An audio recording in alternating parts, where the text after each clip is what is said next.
Todos ustedes, muy buenos días, buenas tardes, buenas noches, dependiendo del momento en el cual vean este video. Vamos a continuar con los temas correspondientes a ginecología con sangrado uterino normal. Bueno, para empezar con los trastornos, vamos a recordar la definición de menstruación, que es: la menstruación es una hemorragia cíclica que se produce en la mujer en época de madurez sexual, acompañada de la eliminación de la capa funcional del endometrio. ¿Sí? Las características de una menstruación normal es que tengan un intervalo de tiempo, es decir, entre 21 a 35 días, es decir, desde que termina una menstruación hasta que vaya a volver a empezar. Tenemos el tiempo de la regla, es decir, la duración del periodo de sangrado, que tendría que ser de 2 a 7 días. La cantidad tiene que ser aproximadamente entre 50 a 120 mililitros de sangre que se pierde en la menstruación. Por lo tanto, en relación al intervalo, si hay una menstruación que ocurre antes de los 21 días, se va a llamar polimenorrea. Es decir, al haber un acortamiento del intervalo se van a producir más menstruaciones en un determinado tiempo. Por eso se le llama polimenorrea. Y todo lo contrario, si ocurre más de 35 días, se denomina oligomenorrea. Teniendo en cuenta de que si hay un periodo de falta de menstruación por más de 90 días, se denomina amenorrea. En relación a la regla, si hay una hemorragia que se produce menos de 2 días, se denominará hipomenorrea. Y si es más de 7 días, se denominará hipermenorrea. Tenemos una variante en las definiciones que se llama menometrorragia, que es una alteración de la duración del sangrado por más de 7 días. Y además, algunos autores refieren de una cantidad aumentada más de 120 mililitros. Recordemos además que el ciclo sexual consta de 4 fases: una fase folicular, una ovulatoria, una lútea y una menstrual. En la fase folicular se selecciona el mejor óvulo que vaya a ser ovulado, y por acción de la hormona luteinizante se produce la fase ovulatoria, es decir, la expulsión del óvulo en el ovario. Posteriormente se produce la fase lútea. El cuerpo lúteo que ha dejado el óvulo al desprenderse empieza a secretar la hormona progesterona. Y si no se produce una fecundación y cae la hormona progesterona, se produce la fase menstrual. Pregunta: ¿la menstruación que consiste en un acortamiento del intervalo menstrual inferior a los 21 días se denomina hipermenorrea, hipomenorrea, polimenorrea, oligomenorrea o menometrorragia? Bien, empezamos con la primera alteración al ciclo monofásico, que se llama polimenorrea. La polimenorrea es el intervalo acortado menor a 21 días, en el cual la principal alteración se encuentra en la fase lútea del ciclo sexual. Es decir, hay un acortamiento de la fase lútea. No es exclusiva. También se pueden presentar alteraciones en la fase folicular, pero en menos proporción. Es la fase lútea la que es predominante. Y al haber una fase lútea acortada, la menstruación va a venir antes de tiempo. Por lo tanto, va a haber la polimenorrea. Dentro de las causas probables en relación a la polimenorrea, tenemos las fisiológicas, que por lo general se presentan en los extremos de la vida reproductiva, es decir, las pacientes con menarca y las pacientes con menopausia. Hiperprolactinemia: las pacientes que tienen tumor en la hipófisis secretante de altas cantidades de la hormona prolactina tienden a tener polimenorrea.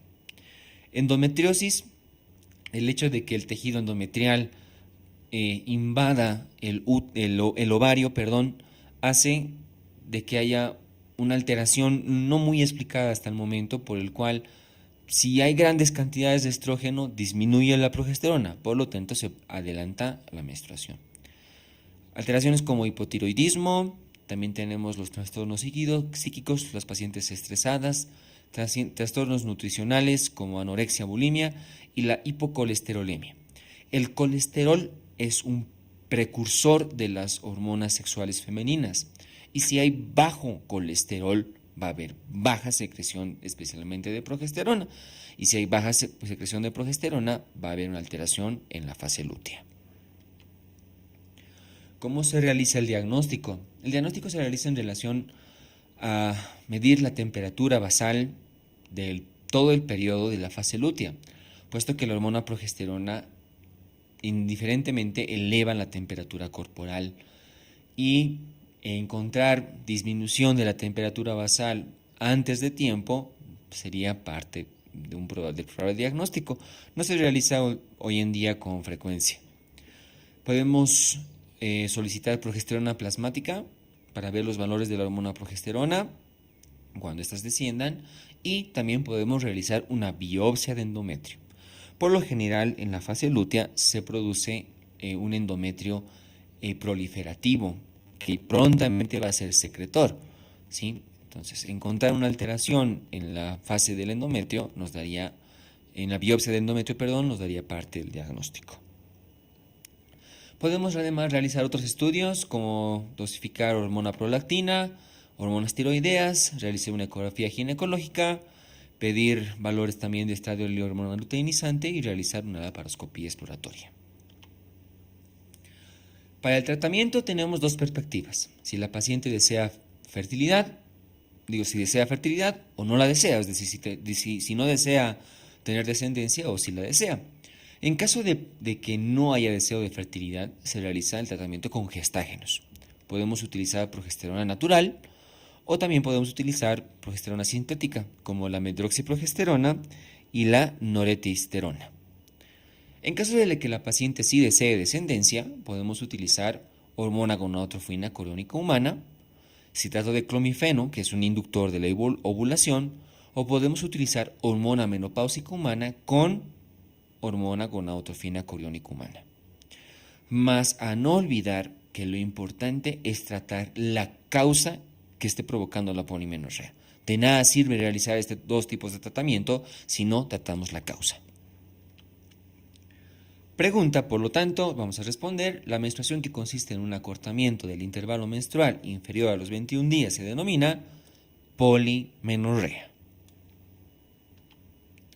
Otra pregunta: ¿en qué fase del ciclo menstrual se produce la alteración para que exista oligomenorrea? ¿En la fase folicular, fase ovular, fase lútea, fase menstrual, todas las anteriores?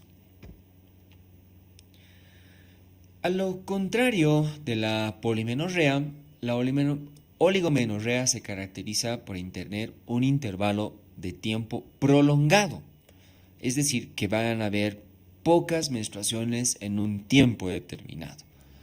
Y la alteración en la oligomenorrea está en la fase folicular. Una fase folicular prolongada hace de que todo el restante del ciclo sexual también se prolongue. Por lo tanto, la menstruación ocurre días después o semanas después inclusive. A no olvidar que un periodo de amenorrea mayor a 90 días ya no se denomina oligomenorrea, sino simplemente amenorrea. Al igual que en las causas de la polimenorrea, hay las fisiológicas, que son en los extremos de la vida reproductiva, menarca y menopausia, tumores de hipófisis que secreten grandes cantidades de prolactina, alteraciones de la hormona tiroidea, en el peso, la actividad física y trastornos psíquicos, muy similares a la polimenorrea. Y el diagnóstico y el tratamiento tienen una perspectiva igual, muy similar. Para el diagnóstico, medimos la temperatura basal, solicitamos hormona progesterona y hacemos biopsia de endometrio. En este caso, el endometrio va a estar netamente proliferativo, sin que esté secretor, y algunas veces está descamado porque está posterior a la menstruación, ¿no? Y al encontrar alguna alteración en la biopsia en el endometrio, va a ser parte del diagnóstico. En relación a la temperatura basal, el aumento de temperatura provocado por la progesterona no ocurra en un tiempo apropiado, sería parte del diagnóstico, y evidentemente los valores de hormona progesterona. Y el tratamiento es muy similar. Si la paciente no desea fertilidad, podemos darle anticonceptivos combinados o podemos utilizar gestógenos sintéticos como medroxiprogesterona y noretisterona. Y la paciente que desea fertilidad, igualmente podemos utilizar citrato de clomifeno con o sin hormona menopáusica humana, podemos utilizar la hormona folículo estimulante más hormona menopáusica humana o análogos de la LH y RH. ¿Sí? A no olvidar que debemos tratar la causa, al igual que en la polimenorrea. Por lo tanto, respondemos la pregunta: ¿en qué fase del ciclo menstrual se produce la alteración para la oligomenorrea? Es en la fase folicular. Pregunta: una de las siguientes no corresponde a las causas de hipermenorrea: adenomiosis, miomatosis uterina, hiperplasia endometrial, sinequias uterinas o todas producen hipermenorrea. Ya habíamos visto, hipermenorrea es el tiempo de sangrado mayor a 7 días. Y como etiología tenemos a distintas situaciones con sus correspondientes causas. Si hay una alteración en la contractibilidad del útero, porque sabemos que el miometrio es un músculo, por lo tanto se contrae. Y también se contrae en periodo de menstruación. Si hay alguna alteración, puede ser porque la paciente es multípara, porque hay hipoplasia uterina o que hay adenomiosis, que es la endometriosis interna, que ya tendrá su capítulo correspondiente. Si hay una alteración en el aumento de la superficie, es decir, hay hiperplasia uterina o hay tumores dentro que estén aumentando la superficie, como los pólipos endometriales y los miomas submucosos. También puede haber congestión activa del útero, es decir, por procesos inflamatorios o el coito interrumpido. Y también lo contrario, puede haber congestión pasiva del útero por un varicocele pelviano, la presencia de dispositivos intrauterinos o una retroversoflexión uterina. También hay causas extrauterinas como enfermedades generales, entre ellas la insuficiencia cardíaca, la hipertensión arterial sistémica y la hipermenorrea de causa desconocida. Y también hay alteraciones hematológicas como coagulopatías o que la paciente esté realizando un tratamiento con anticoagulantes. Por estas situaciones se produce una hipermenorrea. En relación al diagnóstico, pues como habíamos visto tiene un componente netamente ginecológico y otro general, la perspectiva de diagnóstico también lo encaramos de esa forma. Podemos realizar un examen físico para descartar las enfermedades generales que puedan producir una hipermenorrea. Las más importantes, las coagulopatías. El examen ginecológico también es importante para ver tamaño del útero, para ver cómo está el cuello del útero, si estará dilatado el orificio cervical, no estará dilatado el orificio cervical. Pruebas de laboratorio para ver si hay anemia, puesto de que las pacientes con hipermenorrea tienden a tener mayor periodo de sangrado y por ende los valores de hemoglobina van a disminuir. Podemos realizar también histeroscopía, que consiste en ver con una cámara si hay los procesos, especialmente los tumorales como los miomas y los pólipos. Ecografía, muy importante también para ver si hay procesos tumorales, pero también además de ver el grosor del endometrio. Y la biopsia endometrial es muy importante también, especialmente en los procesos de hiperplasia, que consiste en introducir una legra o las mismas cánulas de Karman que se realizan en el aspirado manual endouterino para obtener tejido endometrial y podamos verlos. ¿Cómo hay que hacer el tratamiento de la hipermenorrea? Puesto de que la hipermenorrea es una de las causas más frecuentes en emergencia ginecológica por las cuales vienen las pacientes, porque están sangrando mucho y no están embarazadas. Entonces podemos utilizar activadores de la contracción. Habíamos visto de que una de las etiologías es justamente porque la contractibilidad uterina está disminuida. Y podemos utilizar oxitóxicos o también podemos utilizar ergotamínicos, ¿no? oxitocina y ergometrina son los más representativos para activar la contracción uterina. Pero también podemos utilizar venotónicos, ¿no? Para aumentar la tonicidad del músculo, como flavonoides o rutócidos. Y también podemos acudir al tratamiento hormonal, ¿no? En estos casos en los cuales no hay alteración de la contractibilidad del útero, sino es que está ocurriendo otras situaciones, como ser los anticonceptivos orales, gestágenos como la noretisterona, o podemos utilizar análogos de la GnRH. Y a no olvidar, al igual que en la polimenorrea y además en la oligomenorrea, que debemos tratar la causa. Hipomenorrea. A lo contrario de la hipermenorrea, sabíamos que es un periodo de sangrado corto, es decir, menor a los 2 días. Y que las causas pueden ser fisiológicas, al igual que en la poli y la oligomenorrea, los periodos de los extremos de la vida reproductiva. También pueden ser quirúrgicos. Podríamos haber hecho una histerectomía subtotal y hay una menor superficie del útero que pueda llegar a menstruar, ¿sí? O podemos haber retirado un ovario, una oferectomía que hace por entonces que haya una alteración en el ciclo hormonal. Pueden ser congénitas, hipoplasias uterinas, alteraciones en la formación del útero, alteraciones endocrinas, parte del ovario, ya habíamos visto, anemia, las pacientes que tienen una hemoglobina menor a 10 miligramos sobre decilitro, por lo general un mecanismo compensatorio es que la menstruación sea más corta, o algunas veces los procesos infecciosos en el útero.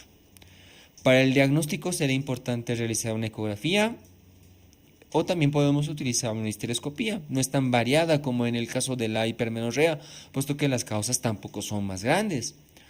Y gran parte de todas estas situaciones a veces no requieren de tratamiento, puesto de que tampoco alteran con la fertilidad de la paciente y muchas veces, es más, las mujeres se sienten más cómodas sangrando menos. Pero en el caso de que queramos realizar tratamiento especialmente para la perspectiva de fertilidad, podemos utilizar estrógenos. Puesto de que si hay un sangrado poco, quiere decir de que hay poca cantidad de endometrio que se está descamando. Por lo tanto, debe haber una falta en relación con los estrógenos. Por lo tanto, se pueden utilizar estrógenos conjugados para el tratamiento. Respondiendo a la pregunta entonces, una de las siguientes no corresponde a las causas de hipermenorrea, es sinequias uterinas. Hay una variante de todas estas perspectivas de poli, oligo, hiper e hipermenorrea que no tiene parte de diagnóstico, que se llama disgregación del endometrio. No tiene una causa aparente, no se sabe qué es, pero se presenta un endometrio mixto. Es decir, aparentemente habrían células del endometrio que estaban dispuestas a descamarse en una menstruación, pero se quedaron y crean como una barra entre el tejido que ahora sí va a menstruar y el que se quedó que debía haber menstruado.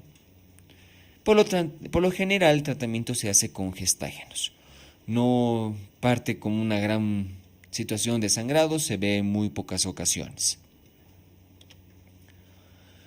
Ya hemos visto las alteraciones en relación al tiempo y a la cantidad. Ahora vamos a hablar de otra perspectiva al hablar de sangrado uterino anormal, que es metrorragia. ¿Qué significa? Es la hemorragia anormal proveniente del útero. No debemos olvidar que es un síntoma y no es un diagnóstico, y que dependiendo de la causa se puede producir un sangrado uterino anormal.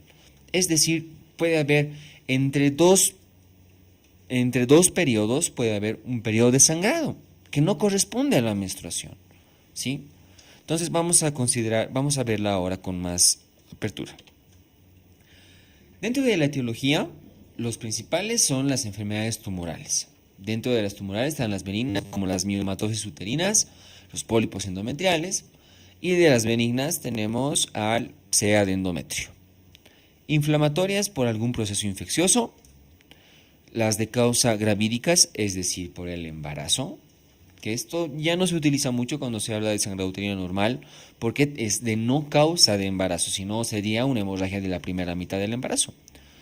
Enfermedades endocrinas, ya lo habíamos visto con el caso de los trastornos de hipotiroidismo especialmente. Enfermedades generales, ya habíamos visto cardiopatías, hipertensión, hemopatías como coagulopatías, la más importante, la enfermedad de von Willebrand, trastornos psíquicos como estrés, anorexia, bulimia, y iatrogénicos como los dispositivos intrauterinos, traumatismos de cervix, en algunos casos en los que por realizar una especuloscopía dañamos el orificio cervical, y otras. Se ha tratado de hacer una clasificación general para las metrorragias o el sangrado uterino normal en causas orgánicas y en causas disfuncionales. Esta última ha ido un poco en desuso, puesto de que aparentemente la funcionalidad del ovario trae muy pocas veces consecuencia en el sangrado uterino. Es más las causas orgánicas las que causan un sangrado anormal. Y ya vamos a ver luego que ya está bastante fundamentado y ya no existe sangrado uterino anormal disfuncional. Todas son de causa orgánica o todas se llaman sangrado uterino anormal a secas. Tenemos que tener en cuenta que van a haber variantes histológicas del endometrio, como ser endometrios proliferativos, que puedan sangrar por un aumento en la proliferación del endometrio. Lo mismo en el caso del secretor, pero más sin embargo también pueden haber otras variantes como endometrios deciduoides, es decir, un endometrio que no se ha descamado, muy similar al de disgregación. Endometrios atróficos, como ser en las pacientes que son mayores, que son de menopausia. Muchas veces en un endometrio normal, igual hay un periodo de sangrado anormal, ahí va más la alteración ovárica, y tal vez de maduración irregular. Es decir, aquí se va un poquito más con la alteración del ciclo monofásico, especialmente del tipo de polimenorrea. Y repasamos un poquito las metrorragias poco comunes, las que son muy rara vez encontrar. La metrorragia de la recién nacida, que es por el efecto estrogénico que la mamá le da a la recién nacida. Entonces la bebecita tiene un pequeño sangradito, por lo general es bien chiquitito, también se llama sputting. Y es una causa muy frecuente para que las mamás lleven a sus bebecitas al pediatra y decir, mi hijita ha sangrado, ¿no? Y tan solo es una transferencia estrogénica de la mamá. Por lo general ocurre solo una vez y no vuelve a pasar más. Tenemos la metrorragia de implantación ovular. Cuando el óvulo se implanta en el endometrio en el embarazo, suelen haber algunas veces un ligero sangrado por la implantación. Metrorragia del ciclo bifásico, ya habíamos visto las polimenorreas y las oligomenorreas. Metrorragias psicógenas, ya habíamos visto unas causas que las pacientes estresadas con anorexia y con bulimia tienden a tener sangrados anormales. Y las metrorragias por hemopatías, la más importante, la enfermedad de von Willebrand. Respondiendo a la pregunta, una de las siguientes no corresponde en relación a los pólipos endometriales. Esta es una nueva pregunta. Una de las siguientes no corresponde en relación a los pólipos endometriales, que son de pequeño tamaño, causan hemorragia, se relacionan con hiperplasia endometrial, el tratamiento de elección es con histeroscopía y generalmente son malignos. La Federación Internacional de Ginecología y Obstetricia publicó un nuevo sistema de clasificación para los sangrados uterinos anormales y creó el acrónimo de PALM-COEIN. Ojo, claramente dice que tiene que ser en pacientes no embarazadas y en edad reproductiva. Acá no está considerada las pacientes que son antes de la menarca o que son después de la menopausia. Y desglosando el PALM-COEIN, primero vemos PALM, de palma de la mano. Son las principales causas, son pólipos, adenomiosis, leiomiomas o procesos de malignidad y de hiperplasia. Y de COEIN, de la moneda, en la cual las alteraciones son de coagulopatías, alteraciones del ovario, de causa endometrial, pero no como hiperplasia, sino aquí más bien como hipoplasia o de tipo atrófico, ya habíamos visto. Las iatrogénicas por los dispositivos intrauterinos o por los anticonceptivos que vayamos a utilizar, o los no clasificados. De estos, evidentemente, los más frecuentes son los miomas, y como los miomas tienden a ser uno de los más importantes, tienen su acápite importante, al igual que la adenomiosis. Así que vamos a estudiar en este caso algunas de las causas de sangrado uterino anormal que no son tan frecuentes como las que tienen su acápite aparte, como ser pólipos endometriales. Los pólipos endometriales son adenomas de la capa basal del endometrio. Se producen por un pliegue y un engrosamiento del mismo y empiezan a proliferar. Por lo general son de un tamaño pequeño, aunque algunas raras veces pueden llegar a medir lo que por lo general mide el útero. Algunas de las veces también tienden a instalarse cerca del orificio cervical interno y muchas veces hasta llegan a ser ligeramente abortados. Tienen presencia de glándulas endometriales. Todo en sí, el conjunto del pólipo, tiene la misma estructura de un endometrio normal. Por lo tanto, va a tener descamación al momento de la menstruación. Por lo general es un proceso benigno. Pero muy pocas veces se vuelve maligno. Pero hay una consideración importante. Las pacientes con pólipos endometriales recurrentes son factores de riesgo para que realicen hiperplasia endometrial. Su principal clínica, metrorragia, un sangrado uterino normal. Y el diagnóstico se realiza mediante una biopsia, la cual la biopsia gran parte de las veces además es el tratamiento. Puede ser con un legrado o también puede ser con una histeroscopía, ¿no? Se extrae prácticamente todo el pólipo y al extraerlo se realiza la biopsia del mismo y se tiene tanto el diagnóstico como el tratamiento. Entonces, respondiendo a la pregunta, una de las siguientes no corresponde en relación a los pólipos endometriales y aquí es que generalmente son malignos. Esto está mal porque por lo general son benignos. Sinequias uterinas.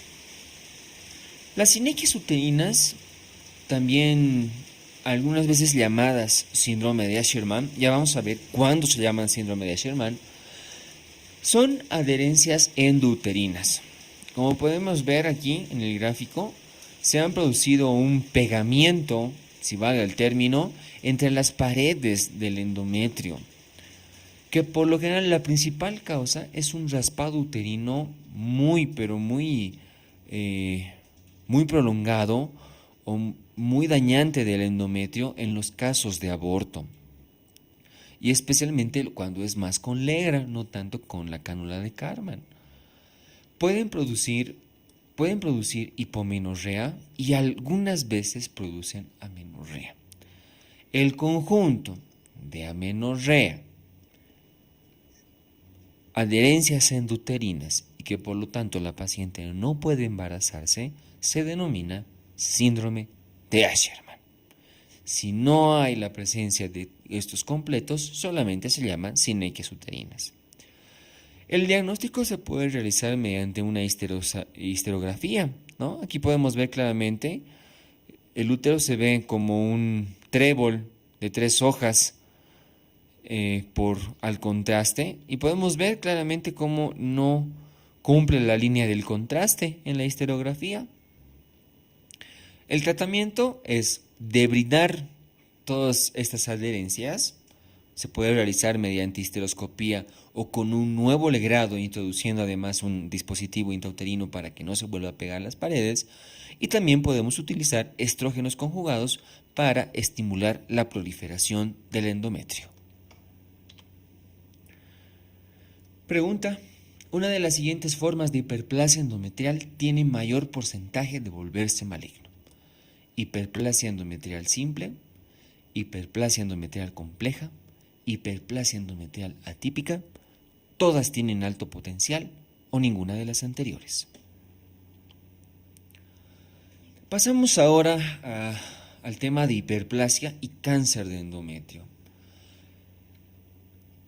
Ambos tienen la misma epidemiología, es por lo general entre 55 a 65 años, es decir, son situaciones un poquito de la parte del climaterio y de la menopausia. Dentro de los factores de riesgo, ambos comparten con obesidad en especial, hipertensión arterial sistémica y diabetes.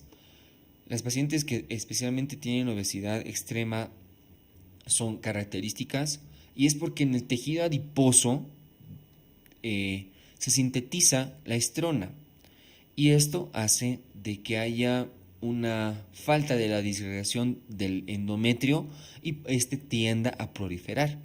Es por eso que la obesidad es un factor de riesgo muy importante para estas dos patologías.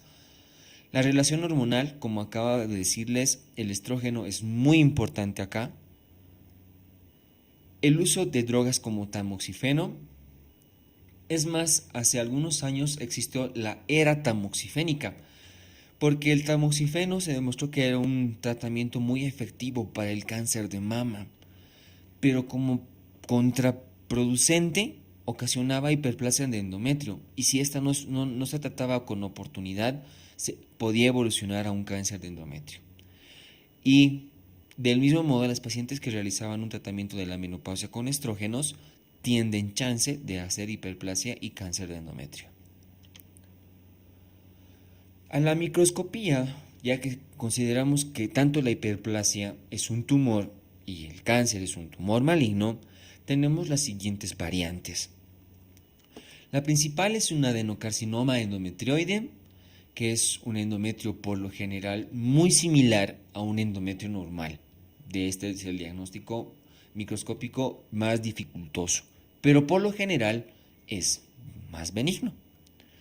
El adenocarcinoma mucosecretante es muy similar al tejido que se tiene en cuello del útero y que del mismo modo también tiende a ser ligeramente benigno.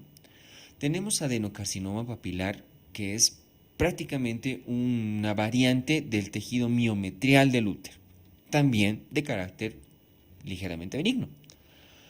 Pero de aquí ya vamos con los malignos, ¿no? Carcinoma de células claras, una variante exclusivamente de las células.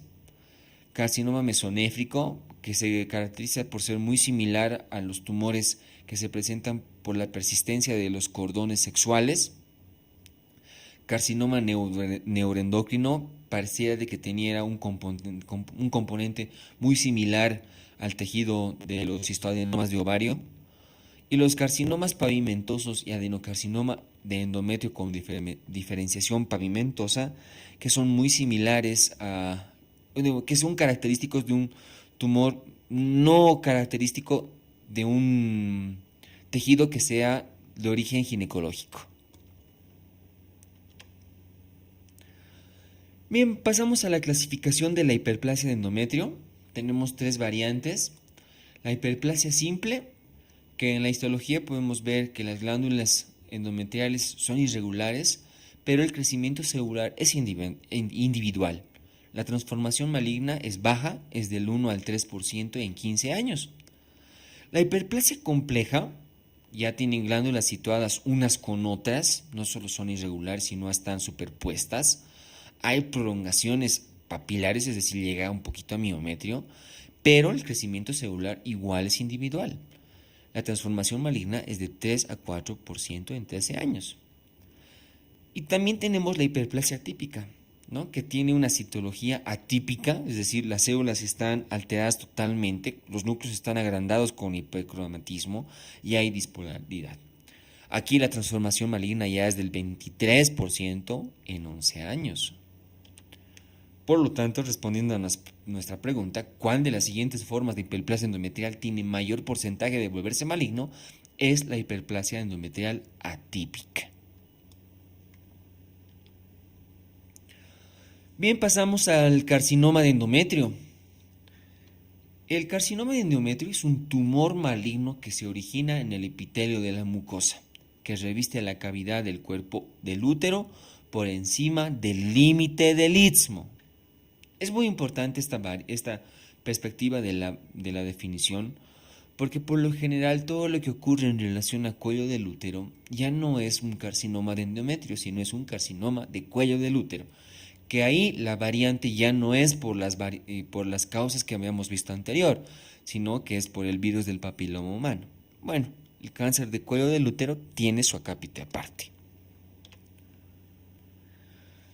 El cáncer de endometrio tiende a propagarse por tres perspectivas.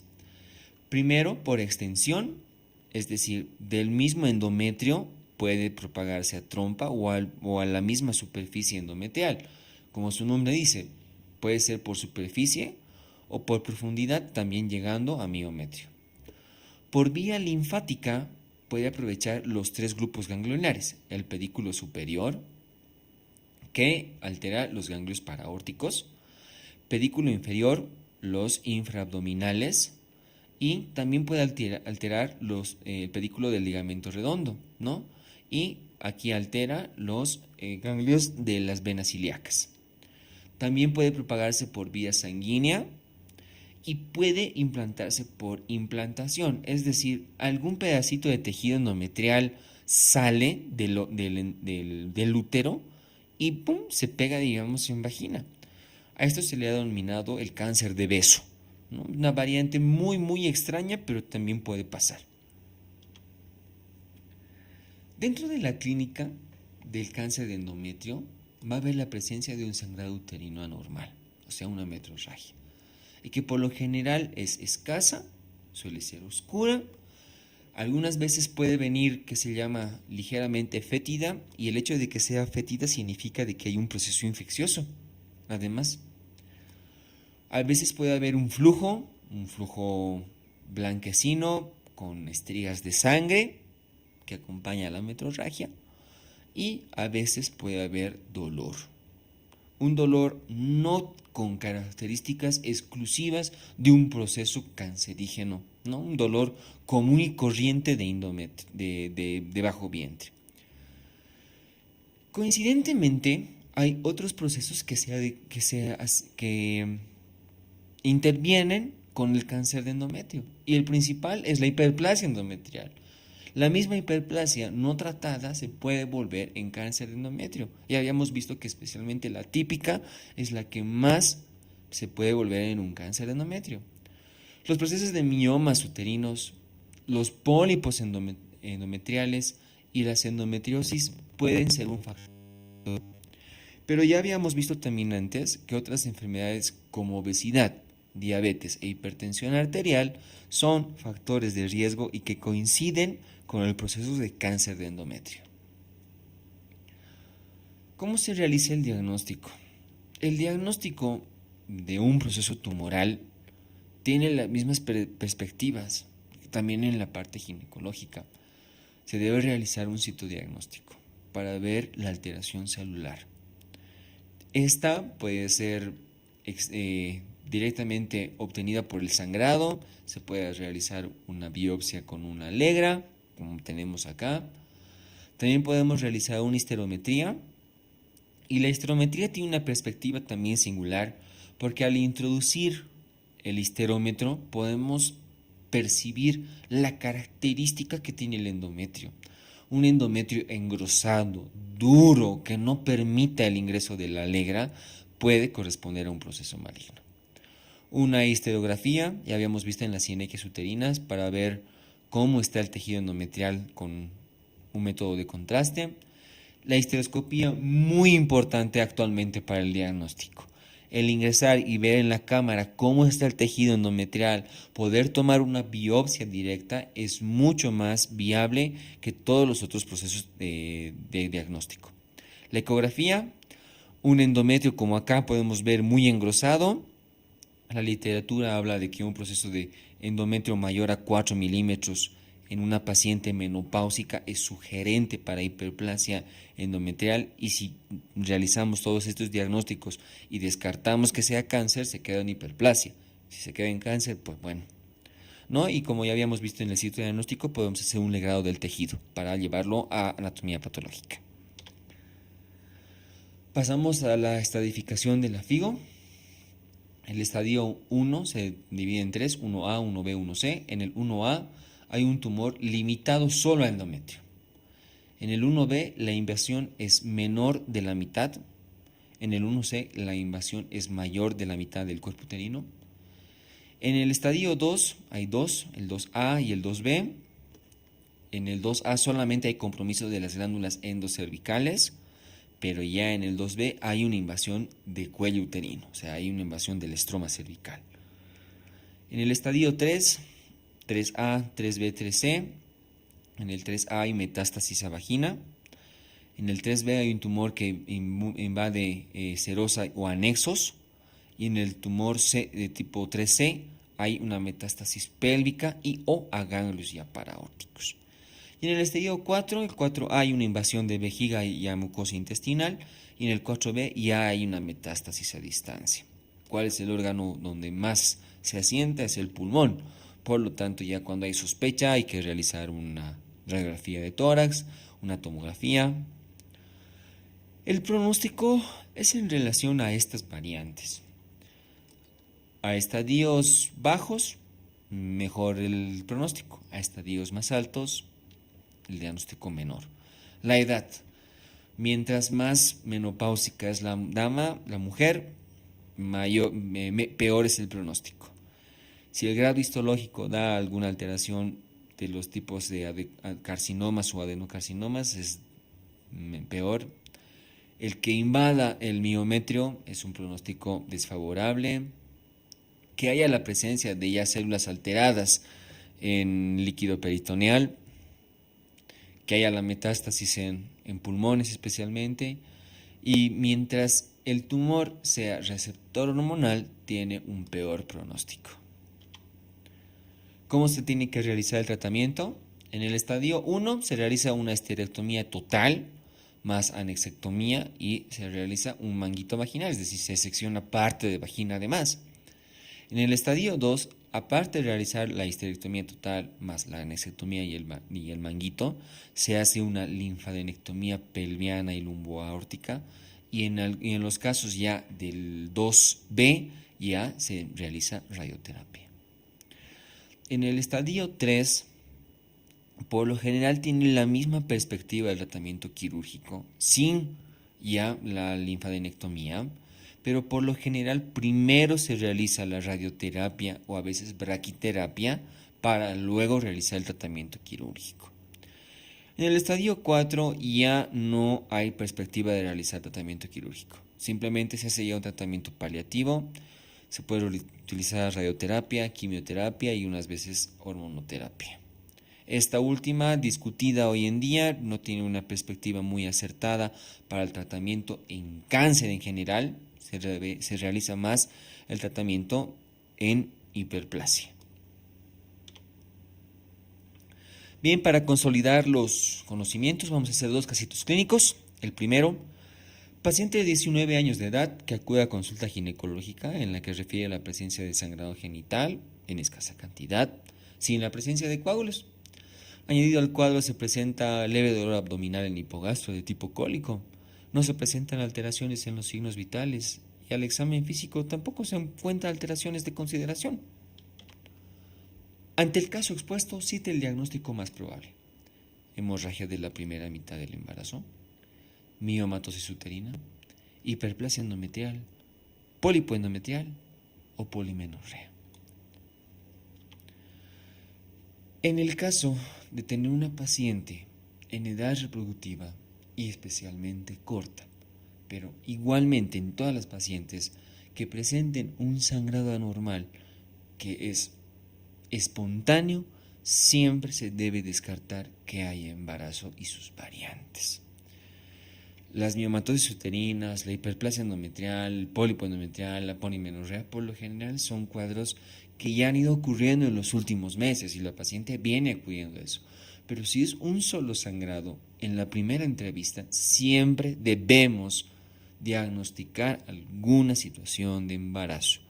Y si no hay embarazo, se pasará a hacer el diagnóstico por las otras situaciones, por los otros métodos de diagnóstico para ver las otras probabilidades de causa. Caso clínico número 2. Paciente de 65 años de edad. Acude a consulta ginecológica por presentar hace un mes escaso sangrado genital de color oscuro, levemente fétido. No se presentan otros síntomas. Al examen físico destaca leve palidez, más con signos vitales estables. No se presenta alteración anatómica aparente a la inspección general.